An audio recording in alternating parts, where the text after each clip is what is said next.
and welcome to another episode of Unstoppable Overcomers. I'm your host, Dorothy Odell. Thank you for allowing us to come at you an hour earlier tonight. I'm super excited about tonight's guest. I could go on about just how incredible this lady is. I'll bring Jen up to the stage, but Jen is the founder of Strong. Let me change sides. I know she likes the sides there.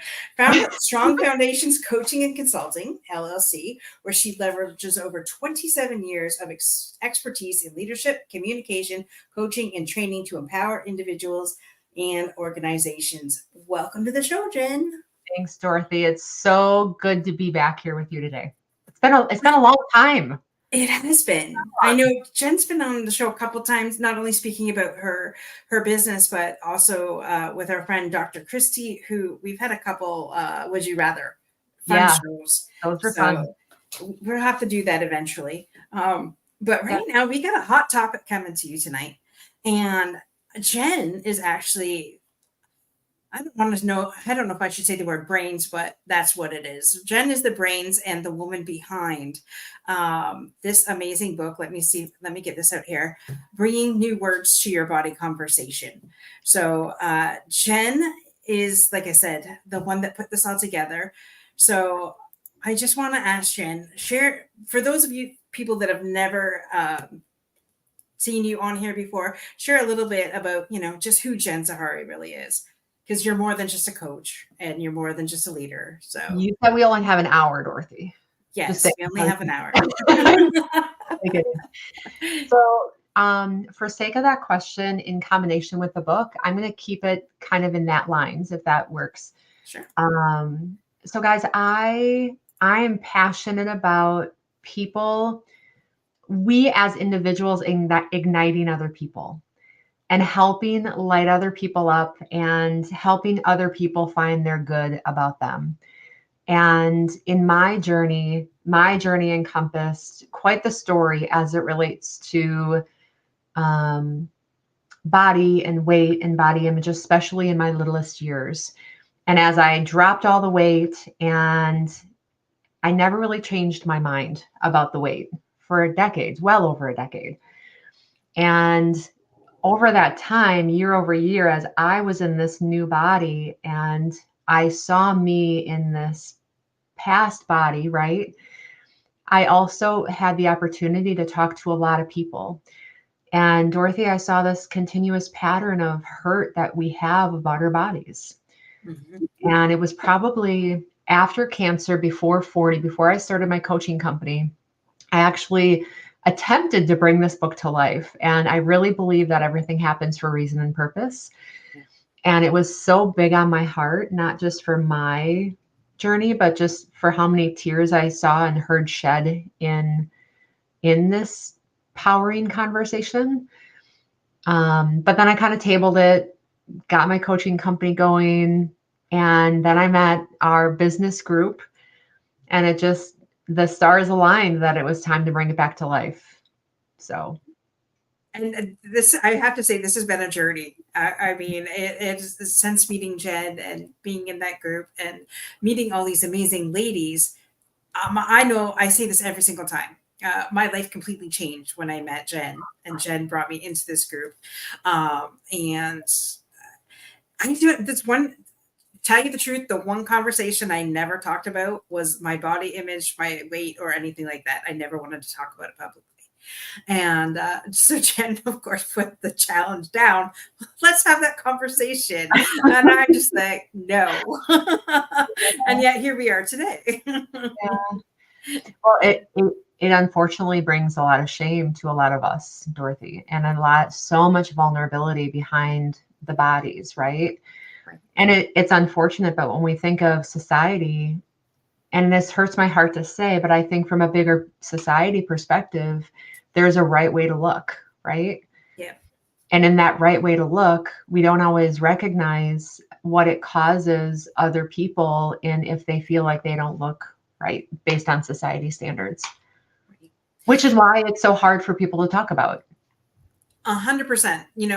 Usually two things you don't talk about: money and body, and your body. Mm-hmm. And so that's, those conversations, I'm not saying they go hand in hand, but those are definitely two conversations that no one likes talking about, or Yeah. very few people like talking about. Right. And yeah, it's funny because 4 years ago I was introduced to Hunter McGrady, the Okay. tops top overweight model. She's also on Sports Illustrated as well, and that was the first time I ever thought to myself, "Wow, you know, this is pretty cool. A plus size model on the cover of People magazine." And I was shocked to see that for the very first time. And then, it's kind of empowering because you think, well, if she can do it, so can I, right? And then you have that conversation in your head. Well, is that really right? And what society Mhm. can say about that, and all that bullshit that we tell ourselves, or what I'll be realistic, what I tell myself, right? It's just like, no one wants a plus size person. And it's funny because I married an amazing guy that's not ever been one topic of conversation that's been brought up. You know, so why do we put ourselves through so much crap, especially internally, when we look a certain way that we think that we should? Oh, that's a big question, Dorothy. I know I it just I came off my head. Sorry, Jen. yeah, no, it don't be. I think that that so much is person specific, right? I genuinely come back to what I mentioned earlier about societal standards, right? Because no, we all want to fit in, Mhm. right? We all want, I think for the most, I mean, big picture, no one wants to be thrown out of the tribe, right? Right. Think of our generations before us, and no one wanted to be thrown out of the proverbial tribe and discounted. And I think that a lot of people in their own body, if they feel like they're not accepted because of the way that they look, that's how they feel, like they were thrown out of the tribe, and that's why it becomes big to them. But I also believe, and this is, I mean, there's countless studies to back this, like all the words that we have said to us and hear in our littlest years become the noise in our head of today. Mhm. And until we change that, that's until we really change ourselves. Oh, I love that you said that. I was listening. So lately, Kathleen Cameron has been a huge mentor of mine, been listening to all her podcasts and things like that. And she said she didn't realize that she was even overweight or had a problem until someone told her. Hmm. I was just like, holy crap, and how true is that? You Yep. know, um, Speaking for myself, I know kids were very cruel. Like I was bullied all through public school, Yep. and yeah, like I never got a break. It's like somebody was always telling me how I should look, or things like that. And I think the more people try to tell me that, the more I probably ate back then. It Yeah. was just like like that conversation, and it was always there. Yeah. When we look at it, we're not taught as kids how to receive that information, right? Right. And we're not taught that we don't have to keep the words of other people as our own. Hmm. And even as adults, to the person you mentioned earlier, I mean, Yeah. someone pointed that out and she could have said, yeah, no, I'm quite happy with the way I look, right? Right. But again, it's still that inner conversation of, ooh, that didn't feel good because someone told me I'm being wrong. Yeah. Yeah. 100%. So I know you alluded to it a little bit earlier, but what was the main reason by starting this anthology?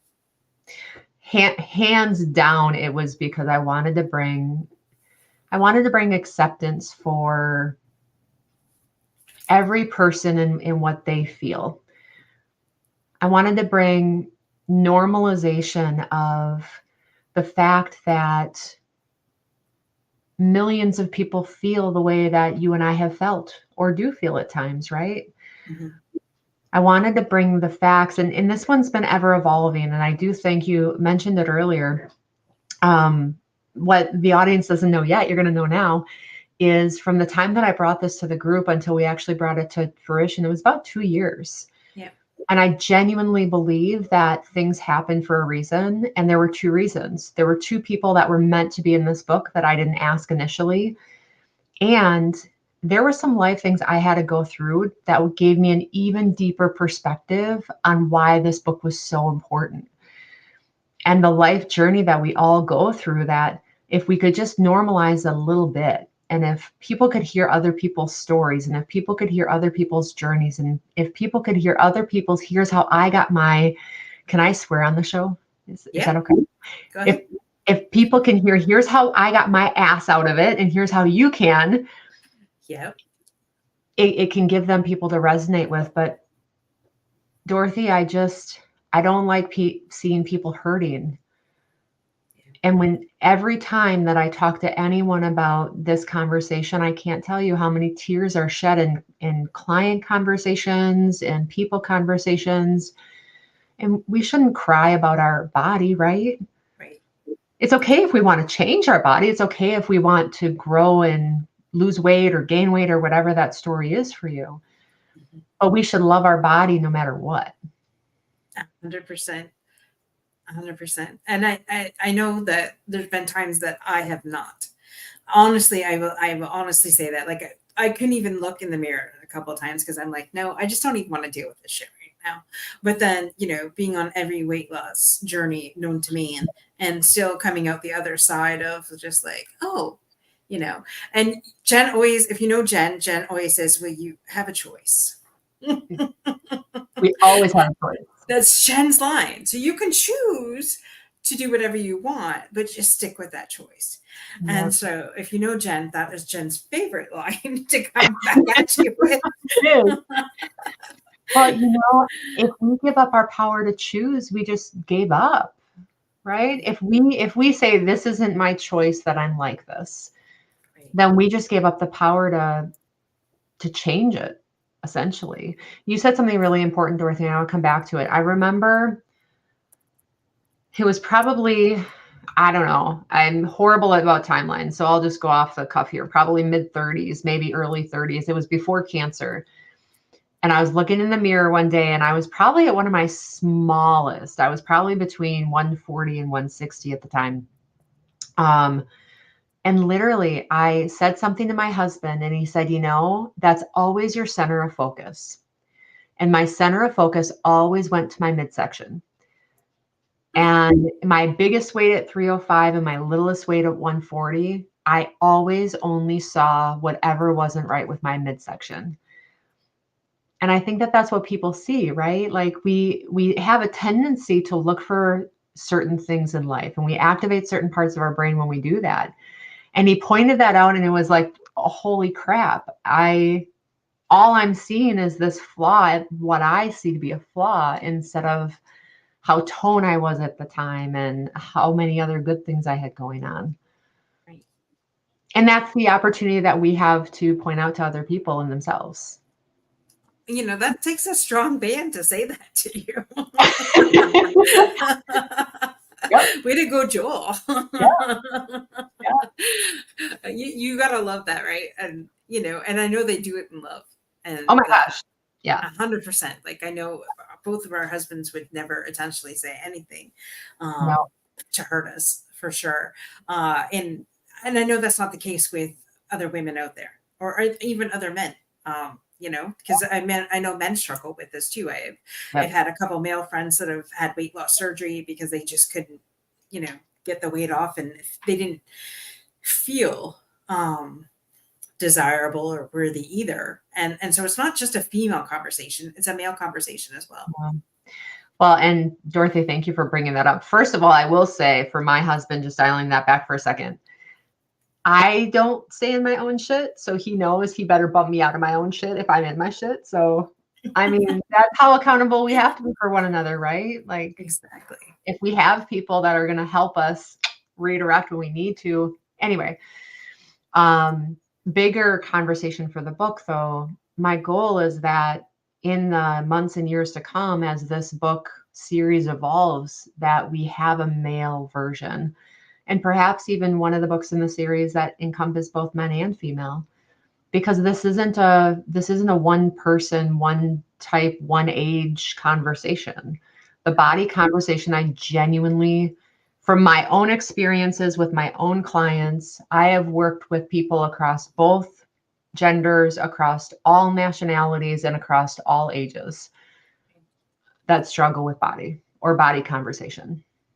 It, well, and it's funny because I just interviewed somebody, and this particular person has been, for lack of a better word, skinny her entire life.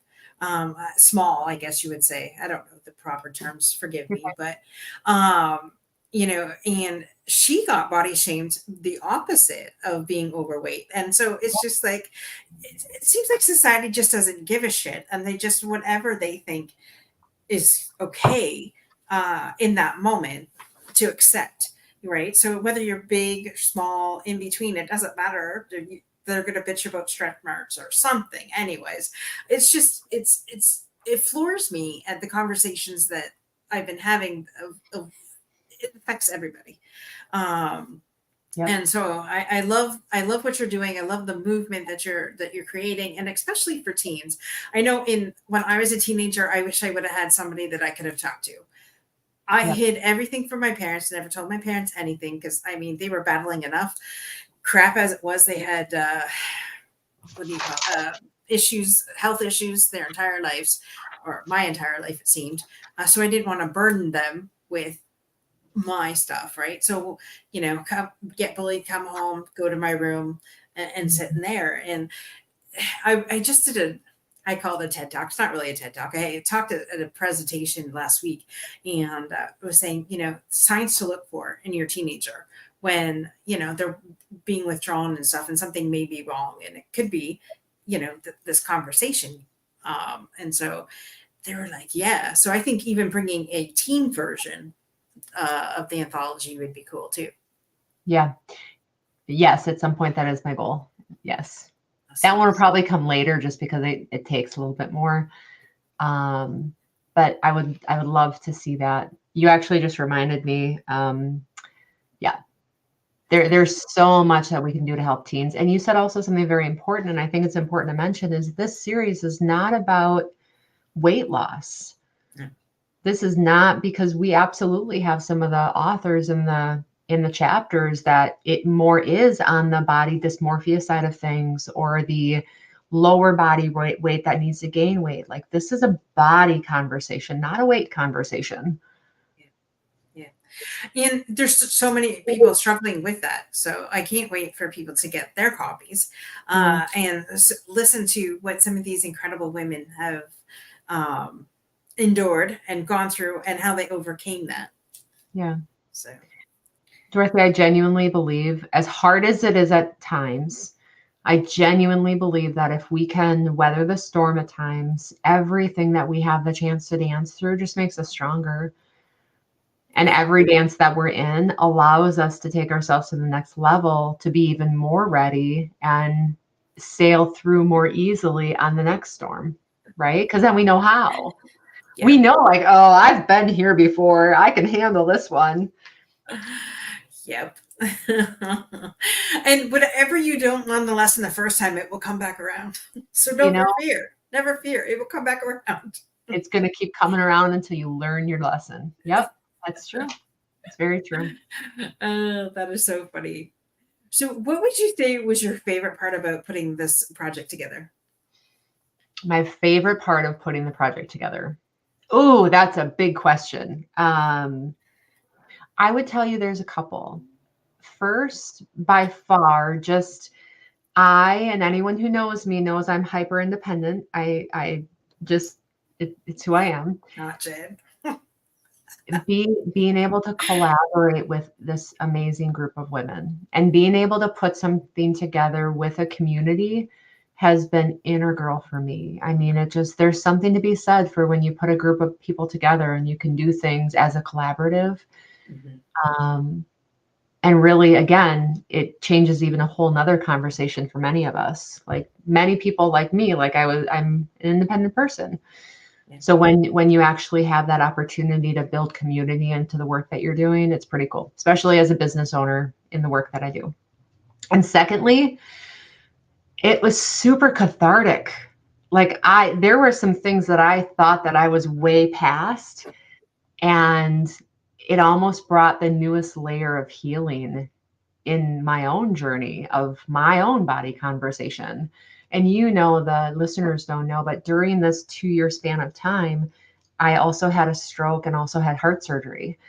So it brought this big wave of the coping skills that I had to manage my body in the way that I have for decades. Like they got ripped out from my carpet for 3 months.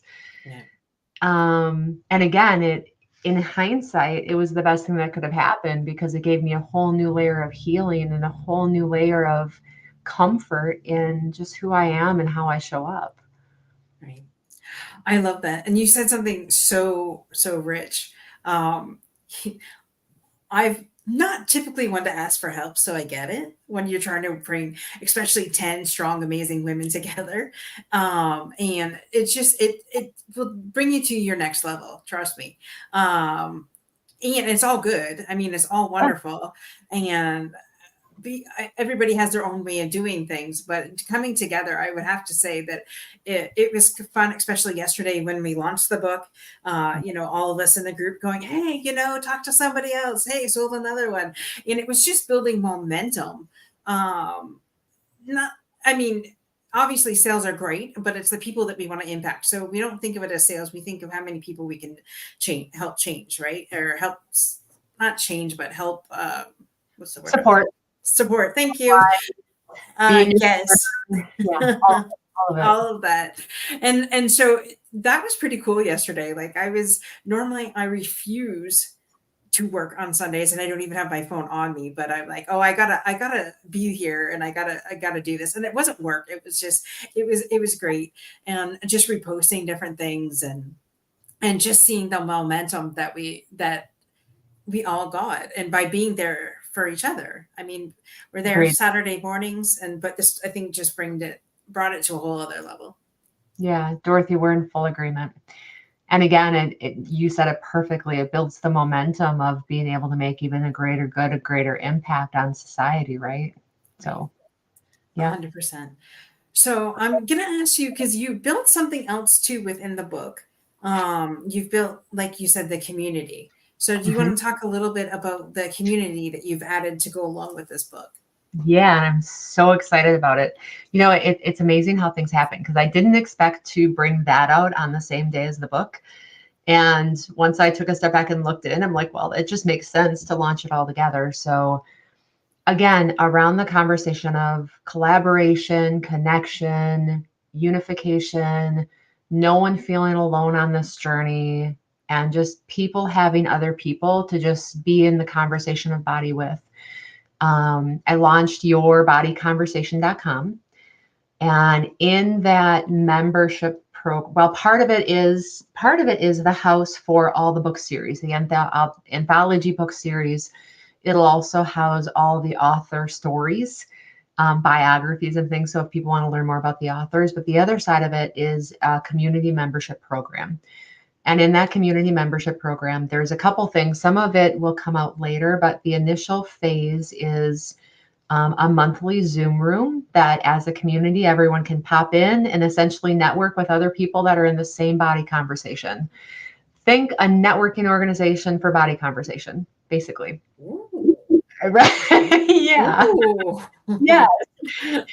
And then the second tier, so anyone who joins the membership gets the monthly access to the monthly networking Zoom body conversation. They also get access to all the groups. An initial group is just overarching body conversation, but over the next 3 to 6 months, there'll be a menopause mayhem group, there'll be a thyroid group, there'll be a group for body dysmorphia, so that no matter what phase of that body conversation someone's in, they have a group of people like-minded that they can collaborate with. So I'm excited about it, and to just get a word out on that one. That's awesome. And then if you have all of those conversations going on at the same time, can they join all of the groups? Absolutely. If someone fits into all those buckets, absolutely. I started it just as one big group to start, knowing that I'm building it from the ground up. So it's going to take some time to just get community growing. Right. But as the community is growing, then we'll start phasing it out so that people have dedicated groups as well. I love that. Yeah, Yeah. I don't think I've ever heard of that before. There's different support groups for different things, but this is much needed. no matter what age or stage in life you are, you always need support, no matter how much you don't think you do. And it's not just about support. It's hop in the monthly Zoom call and let's have some fun as girls, and let's just talk and be with other people and just be okay being ourselves, right? I'm tired of all the clickiness that essentially, even in adult settings, I just want a space where people can actually be themselves and not be afraid of the clicky getting booted out of for not being accepted. 100%. That's essentially why I quit doing in-person network events, because I found it to be that way. However, I did find one in my local area that is not clicky. So if you're in Windsor, let me know, and we'll talk about the Biz Talk Society with Merrick Avro, great guy, and which I walk in for the very first time. He says, "Hey, you want to be a speaker?" I'm like, "What?" I bet you were amazing, Dorothy. Well, I can do anything on the fly. However, I warned him, I'm like, this is the first in-person event since before COVID, number one. Number two, like, I don't know. I knew two people there, Merrick and another friend of mine. And I'm like, all right, well, just put Dorothy 2.0 on and walk in there like with the confidence that you have. So, and show them. Talked about the book, and there was a lot of men in there. Like when I was talking about the body conversations, and especially that it pertained to men too. Like this one particular guy is like, yeah, right, and he's just like, so I would, it felt like I was talking to him. Yeah. And so it was pretty cool to see that it, like you said, it doesn't just reach one gender; it reaches everybody. And so that was kind of cool. That to see it live in person, and so so I did put up in that group, hey, the book I was talking about, it went live. So I love it. Well, and Dorothy, you said something so important, and I really enjoy the book. I forget which book it's in of hers, but Brene Brown, it's either Daring Greatly or Dare to Lead. Both are great books, but in one of them she talks specifically about men and shame. And the impact of why men don't open up in the way women open up, right? Yeah. And the shame that men feel because they're taught to be a certain way. Yeah. And again, that we have the opportunity to break that cycle. And if I'm absolutely expecting this to be a place for men as equally as women. Because even if we look at male statistics as it relates to suicidal ideations and suicidal thoughts and suicide in general, I don't know. I don't want to speak off the cuff, but I'm pretty sure that male statistics are higher than females right now. Mm-hmm. So I know of a lot of different men that are struggling, and it's keep an eye on your friends, people. Seriously, like if their name pops into your head, just send them a quick text or pick up the phone quickly and say, "Hey, how you doing?" That's probably one of the best things you could possibly do, in my opinion. Yep. And just keep an eye on each other, because it is tough out there right now, whether it's a body conversation or any kind of conversation mentally. It's tough out there. A lot of different things going on in the world. So I love that you brought that up, because it's funny. Some women think that women aren't getting enough, not attention, but enough support. And then there's men out there that don't talk about it, that really need the support too. I know I've had a couple episodes about men's vulnerability with Drew, forget Drew's last name, and Andrew Masonville. And it was a great conversation, bringing different conversations to the forefront and say, hey, men do go through this too. But they feel like, especially if they have a strong woman, the woman wants the men to be vulnerable, but then when they're vulnerable, they're like, oh, don't be a baby, right? And so I know not everybody is like that, but there are some women out there that do that. And it's tough. It's tough. Dorothy, you hit it spot on. And that's exactly part of what Brene Brown talks about in her book as well, is men are, and I don't want to go off topic, but men are taught to not be weak. And when they are, exactly. And again, I can't stress enough, this initiative is equal. It's for men and women alike. And you'll be seeing a men's group just like we have for the women's group. So I love it. Let's yeah, get our men some support. So yeah. I don't want to overstep. I know we're here mainly for the book, but don't want to. I want to talk about who you help too in your coaching and consulting, because I know you do a lot of great work out there, and I know it ties into this. So tell us a little bit whom you serve and what you're most passionate about with your coaching clients. Well, thank you, Dorothy. And that's a big question. I know. I'm passionate about, and it Oh, gets me in trouble sometimes because I'm passionate about all the things I do. I really am. And I have to remind myself often, like, Jen, you're one person. So there's two main arms to my company. The first arm, and I'll start there because it's where I started, is all individual one-on-one coaching. And a good mix. I mean, I probably work with half and half women and men. So overarching theme, I would tell you the overarching theme of who I work with, it's all communication related.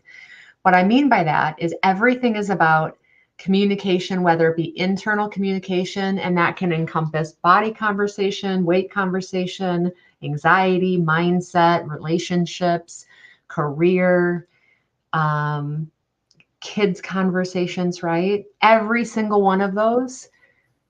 Can we agree that it takes communication to do those well? 100%.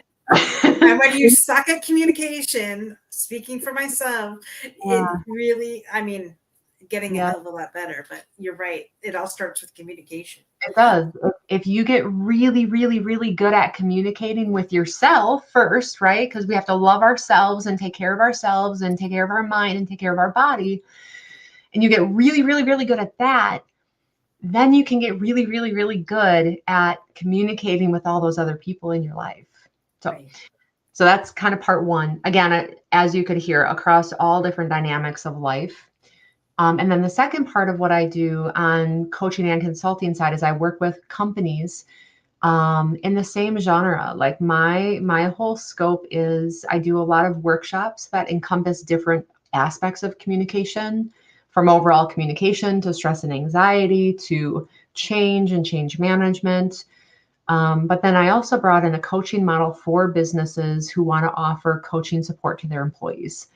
And that has been a really cool ride.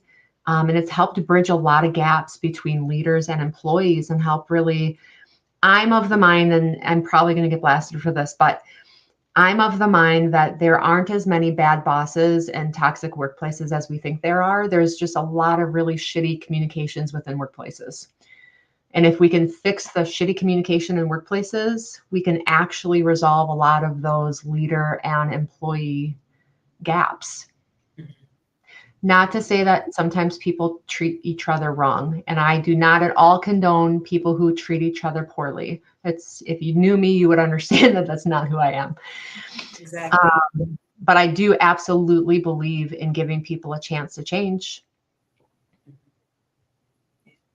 Did that answer your question, Dorothy? That was a lot. Well, yes, it does answer the question. Thank you. And I 100% agree. If you know Jen, you know that number one, she would never hurt anybody. And number two, she is always trying to make you think differently outside of the box. And sometimes I think we all get in our own way of being and own way of thinking, and we don't know how to get out of that. And Jen's really good at taking you from in the box to, oh, well, let's just wait. What is their perspective, right? And so seeing a different perspective is everything.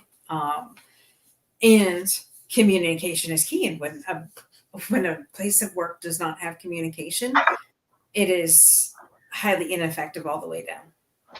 Or gaps in communication, right? Again, I can't tell you how many leaders and employees that I work with. And it's just that this one is communicating French and this one's communicating German, and they're not understanding each other. Yeah. And if we can just help them understand each other based on the language that they each speak and based on their own right? Like we are all raised, we all have different perspectives and biases and stories and rules and experiences and traumas. And if we can understand each other a little bit better that way, we can close so many gaps in just taking a minute to say, whoa, where's Dorothy coming from on this one? And where's her head at? Right. Right. 100%. That's funny you mentioned that, because I originally went back to a place that I worked at because they promised me this one boss to work with, and her and I worked so perfectly. Like, she didn't even really, she just had to say 2 words, or I had to say 2 words, and we got each other right from the get-go. And then she left, and I was devastated. I was just like, oh my God, it was the one person in there that really knew how they really knew me and took the time to understand, right? Yep. So I was just like, yeah, I was devastated. But moving on, it was best for her, and that's what she needed to do. And so, we just do the best that we can moving forward. Well, yes. And let's bring it all back to the body, right? How many people on the planet do you think? And I know I was here. I'm going to actually use myself as an example on this one. For the listeners who are not aware, I had cancer at 36. And at 36, I can tell you I was in the best shape of my life. Literally, I was probably, I don't know, I'm horrible about timelines. I'm somewhere between 140, 155, right around there. Very toned, like I was in great shape. I had really transformed my body from the obese growing up years and all that point in my life. Cancer took my thyroid. And anyone who's not familiar with your thyroid is your metabolic house that runs your body. And if your thyroid is off, chemically, it can just throw your whole body off. And it was probably 3 years post cancer that my body started changing in ways that I'm like, what is going on? Like, I eat super clean, I work out really well, like I know my body. And my tone started changing. It was harder to keep on muscle, and I knew something was metabolically going on. Clearly, and I was coming up on 40, so that was changing things as well. Anyway, because why not add that to the mix? Right. Right. And I can tell you, from that 36 when I was pristine to that 39, 40 when I had admittedly, like, I gained probably 18 to 22 pounds, give or take. Like, it would come and go. My tone wasn't as nice as it once was years before. Dorothy, I got comments. I got looks. And even at that point of life, first of all, it pissed me off. Like, you don't know my freaking journey, and you don't know the walk that I have in this world. Mm-hmm. So don't judge me. But it made me upset that in society we still do that. But it also, candidly, it brought up some of that inner conversation that I recognized still needed to be cleared. And bringing this all back around to communication, like, that's the opportunity that we have to just look at someone and say, I wonder what they're going through in life. Or I wonder what their life is all about, right? Mm-hmm. Yeah. Or just thinking, oh my gosh, this is another human. How can I get to know them? Right? Right. Who gives it? We don't need to know anything about why they are where they are. But how can we get to know them, and how can we light the fire in them? Yeah. Because that's what's gold, right? I heard and this actually, I might be sharing a little snippet of my chapter, but I think it's in there. I might have taken it out. It doesn't matter. I was at a personal development seminar once for a motivational speaker who I held in very, very high regards at the time. I still do, but a little bit less so than I once did. And the comment was made that you can basically look at someone and see if they work out and eat right. And I was so infuriated. And then this person said, stand behind them and just yell, run, to get them motivated. And I was so upset when I heard that comment, because I was at the stage in my life that literally it was in that pivot of that 36 to 39 when my body was metabolically changing, and I had to change things in order to change that dialogue. And my body was not what it once was, even though I was doing everything literally right. Yeah. And that's what shouldn't happen. No. Or another thing. Now, yes, I am going to go there. I am going to go there because I'm a doctor. I'm so sorry to interrupt, but I'm going to interrupt for 1 second. Yeah. Guys, none of this is meant with judgment. You should know I zero judgment in my world. Mm-hmm. These are just facts of my story. And these are just things that I think as human beings, we can be better with one another. So I apologize, Dorothy. I didn't mean to interrupt. No, that's okay. And 100%, like, we should, if we just came from love, everything would be Yeah. wonderful, right? No judgment. Yeah. No judgment. And I don't know about you, but I had gotten judgment even from the physicianal world, like my MD. My family doctor sent me to a specialist and an internist, and the first comment out of her mouth was, "Oh yeah, oh, for gastric bypass surgery," without even talking to me. Mm. And then I'm like, well, that if you would have told me that 3 years ago, I probably would have done it, but now I'm not there. And then it was like, oh, well, we'll put you on this medication, which almost killed me. And then another medication which the side effects were unreal. So I'm just like, okay. So I don't know about you, but I know for me that everything, like, it's the internal conversation.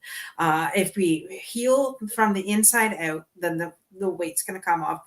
Talking about the weight conversation, but it was really astounding to me when a medical professional like didn't even have the conversation of anything to try and figure it out. It was just like, oh yeah, here you go, here's surgery.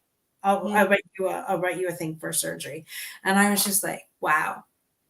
Somebody else that wouldn't have had the attitude that I did probably would have walked out of there and who knows what they would have done. But it was not a great feeling.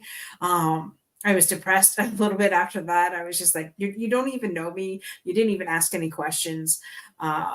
Just looked at my BMI and said this is what it was. So it was just very disheartening, especially to get it from a medical professional. Yeah. Dorothy, I hear you, and I'm sorry that happened. And I've had similar experiences, and it shouldn't happen. Again, no judgment, because I think that I genuinely think people are doing the best that they know how to do. Mm-hmm. And hopefully we can be the catalyst to help that one person to just have different knowledge to do better. Because, and you alluded to it, I think that we're important that anyone keep in mind is if you're in the conversation of your body, and like what Dorothy had just mentioned, and I remember a similar conversation that I had been in with a practitioner who made some comments that were very ill.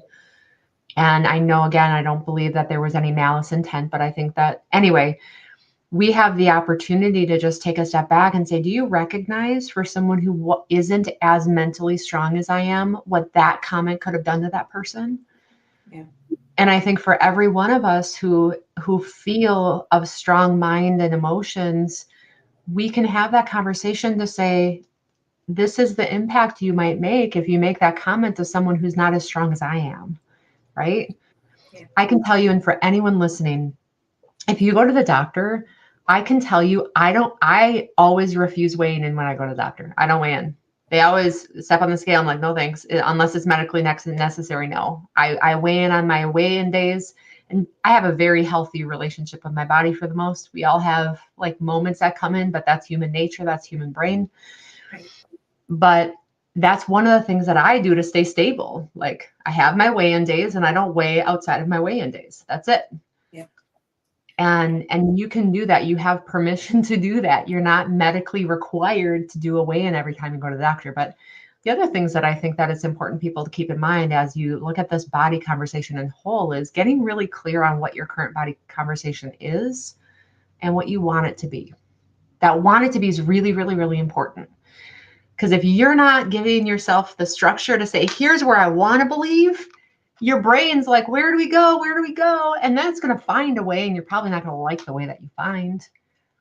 But if you give your brain direction on what you want to believe, and then you start taking the actions it takes to have that, that's how we slow some of that negative stuff down. Well, I think you just said something very important. You said slow things down.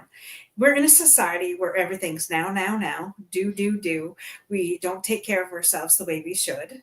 I hate the word should, but I'm going to use it in this instance.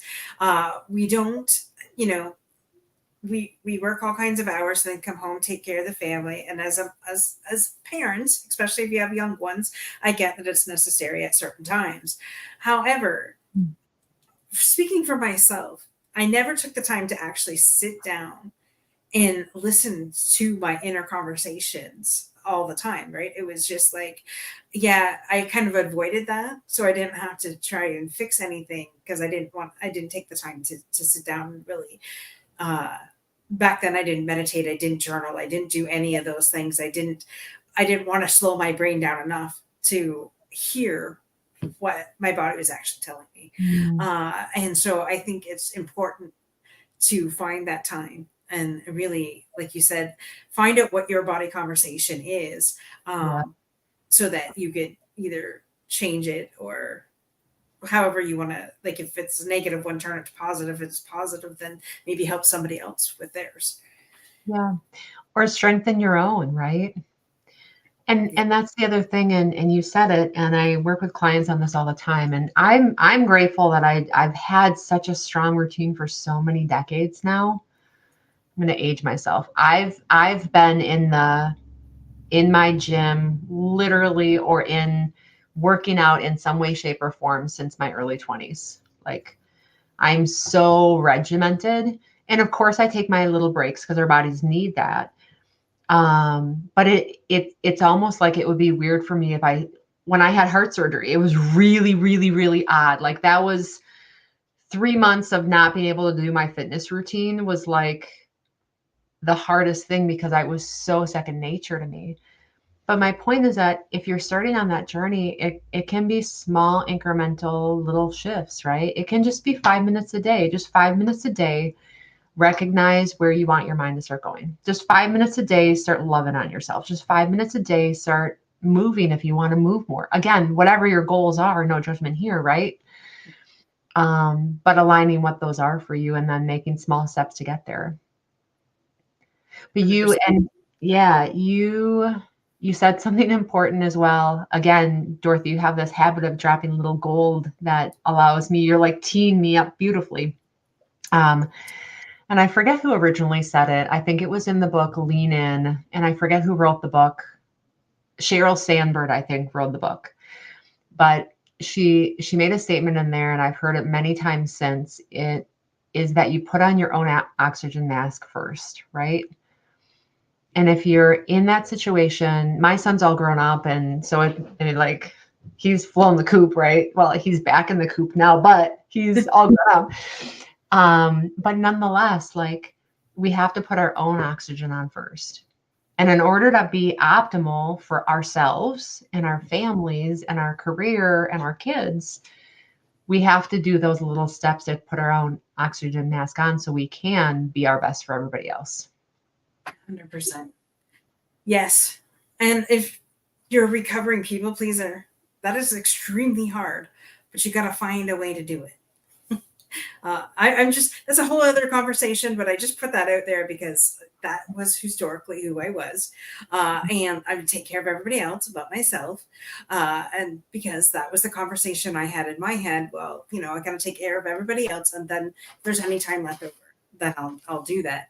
And so when I came into conversation with you, I think the first time, one of the first times I met you, it was just like, oh yeah, and you slowly but surely got me to change my way of thinking and being on that one. Of course, I mean, it's still the occasional time where I'll put other people before myself, but definitely the conversation is nope. This is the year of me. This is the year that we're going to dig deep, get rid of all the crap that's there, and get moving on the goals that I have. So, yeah. And Dorothy, I acknowledge you for being that person that wants to serve and love on other people. Like, that's a beautiful thing. And you have to serve and love on yourself. Well, you don't have to. I mean, you could choose not to. It's always a choice. But Always a choice. I highly recommend that you choose to love on yourself just as much as you want to love on anybody else. And I just have to say, when you're changing, when you're finally aware of what's going on and you want to change, however you want to change. Like for me, mine was putting up boundaries, clear boundaries, especially with family. And when you start doing that, they are going to bulk and they are going to go like, who is this person? And what the hell have you done with Dorothy? But slowly but surely they come around and, you know, you just speak in love to these people that you've done everything for. And eventually they'll start doing for you. So it does change around. It takes a little bit of time. See, and I hear the word people pleasing a lot, and I would never define myself as a people pleaser, but I'm highly nurturing and I very much take care of a lot of people. And I think that my greatest gift of what I've done to just minimize not overdoing it is helping that other person have the strength in themselves to do whatever that they need. Yeah, 100%. You're, I don't want to get too off topic. Now we'll save that for a different time. Okay. It was because it's not really, well, it is about conversations, but I'll just say it, expectations. We put expectations on others. We put expectations on ourselves. And I think the biggest communication buster is putting those expectations out there, but then not communicating it effectively, which can then lead to body conversations as well. But that was a huge thing that I've learned over the last 4 years. Yeah, I got something to say on that one, Dorothy. Uh-huh. I knew it. I know, right? You're like, okay, I know she's gonna like rip the band-aid on this one. I expect everyone to just be themselves. That's it. Like, and if you want to be a better you, great, then do that. But I think that to your point about the expectations we put on other people, who are we to put expectations on anybody? Exactly. Right? We can be in conversation with other people. We can be in conversation to request and ask and talk about and help make mutual choices, especially if it's in a joint partnership. Mm-hmm. But who are we to place, of course, like I'm not saying if like that's a child and we're teaching them respect, different conversation, right? Mm-hmm. But who are we to say that someone should do anything? Because we're not walking in their shoes. 100%. 100%. Love and kindness. Yeah, and it absolutely ties the body conversation for me because this conversation around being yourself and authenticity, which I'm like, if you're going to be in my space, be all you. I want every part of you. I want every emotion you have. Like, don't try to be anyone but you. And there's this conflict that we have in society because this word authenticity is getting thrown around more and more, and this word vulnerability is getting thrown around more and more, and the word showing up and just being yourself is getting thrown around more and more. And it's in conflict because there's also and talk louder, but talk quieter. Don't talk with your hands. Don't do this. You should be doing this. You should be doing that. But then if we're giving all those mixed messages, how is that allowing someone to be themselves? Oh, I love that. There is a TikTok video with Taylor Swift that everybody, I've got to find it one day and I'll repost it. But she talks about, oh, you want me to have a boyfriend, but you don't want this, or you want me to, be the voice of women, but you don't want this, and oh, I just won't do this because you don't want me to do this. It's so in line with what you just said, and I got to find that video. If anybody finds it, if you're listening to this, post it in the comments. But it's 100% dead on. Like if we just accepted people for the way they were, then it would be a lot better. Let's just put it that way. Yeah. And it directly ties to our body conversation. Don't get me wrong. I'm not saying don't help other people lift up and don't be, of course, get in conversation if there's things that can be optimized within communication within relationships. Of course, all of that. But gosh darn it, let people be themselves. And then you decide if that person's for you or not. That's it. 100%. Because we're not for everybody. I know I'm not for everybody. Whew, that's bad. I know I'm not for everybody. Oh, Lord have mercy. We won't even go there. All right. So now I know we're a little bit past the time that we normally would for this part of the segment of the show. Normally, Kimberly would join us and do the fundamentals, capital FUN dash the dash mentals. So, Jen, I have to ask you, what are your 3 fundamentals? Oh, what are my 3 fundamentals? Well, I can't remember what I put down because I have a lot of fundamentals. You don't have to read them out. We're good because I'll go on the fly and whatever. My number 1, hands down, is treat every single human on the planet good and help light and spark the dang fire in other humans. Like that is my job in this lifetime. It is. I can tell you, and I would put this challenge to anybody. I can find the good in any human that's in front of me. And that's my fundamental. Like if all we did was when people sat in front of us and said, show me the good in this human, Dorothy, what would we do to humanity? If that's all we did, just show me the good in this human. Do you know how many humans on this planet are told their entire childhood life how much of a loser they are? And then we wonder why, as adults, we have so much difficulty because that child grew up with all this BS stuff that they were told. So that's number 1. Number 1. Yeah. That was on your list. Okay. It's kind of like 1, 2, 3. Like that it covers who I want to be for everybody. Fundamental for me is trust, respect, honor. Like I value values. Just be straight with me, be respectful, be trustworthy. You're always going to get 100% from me. Whatever my 100% is that day. Like we all have bad days, right? Mm-hmm. But don't breach the values. That's important. Fundamentals. We don't judge. I don't. Of course, my brain, just like any human's brain, forms judgment. That literally your brain does that. No one's brain cannot do that. But it's up to us in our brain to say, okay, this showed up and whatever am I going to do with it? Am I going to say, yeah, no, that's BS and that's not the person I choose to be? Right. Or are we going to treat people with judgment, which is, I refuse. Like, that's just not the person I want to be in this world.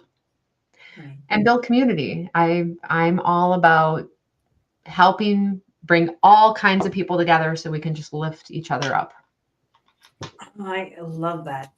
Thanks. And if you know Jen, you know she definitely lives by all 3 of those. So thank you so much, Jen, for coming on, sharing your heart, sharing your passion. If you would like, I'm just going to bring the picture up of the book one more time. I got to find it on my slideshow here. So bringing new words to your body conversation, which can be found right there on Amazon. Get your orders today. It is in the show notes and it is in the comment section. So 10 amazing women sharing their stories of their body conversations. It's an absolute gem of a book, helping all ages and all ages and all sexes around the world. Yes. Universal. Amen. And don't forget, if you would like any help, join Jen's group at yourbodyconversation.com too for those monthly groups, those monthly Zoom calls.